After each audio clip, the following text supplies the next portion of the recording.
Ces mosaïques-là de Kessel, elles mesurent entre 2-3 mm. C'est incroyable.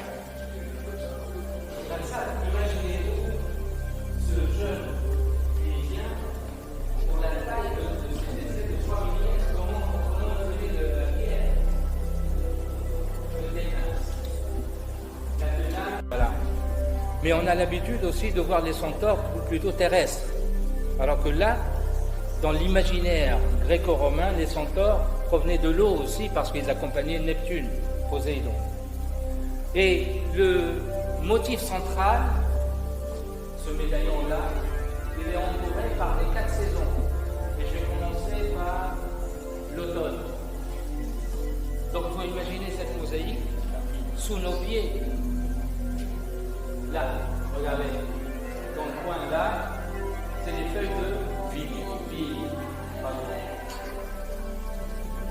Les artisans, ils excellaient d'ailleurs dans ce qu'on appelle le rendu de la chair, du corps, ce jaune pâle, ocre très très très pâle.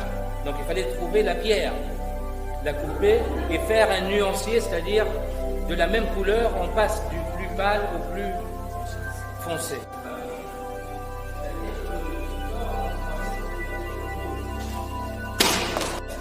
Pas pour dénigrer le mot lui-même, mais le pas.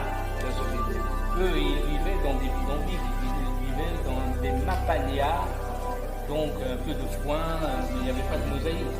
Les mosaïques étaient toujours dans les palais, parce qu'on pouvait se permettre de loger les artistes, les artisans pendant des semaines.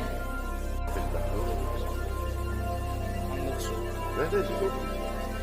Mais je vais vous expliquer.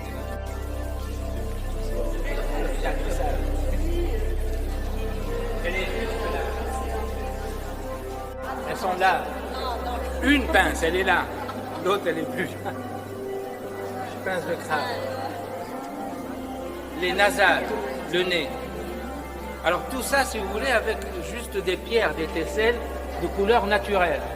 Le nuancier dont je parlais tout à l'heure, il est là.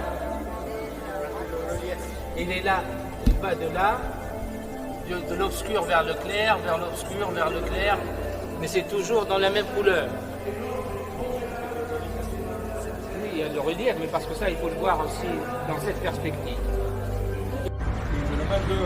راي المتحف برضو بالمجموعة اللي فيه كوليكسيون هذه سورتو تاع الموزاييك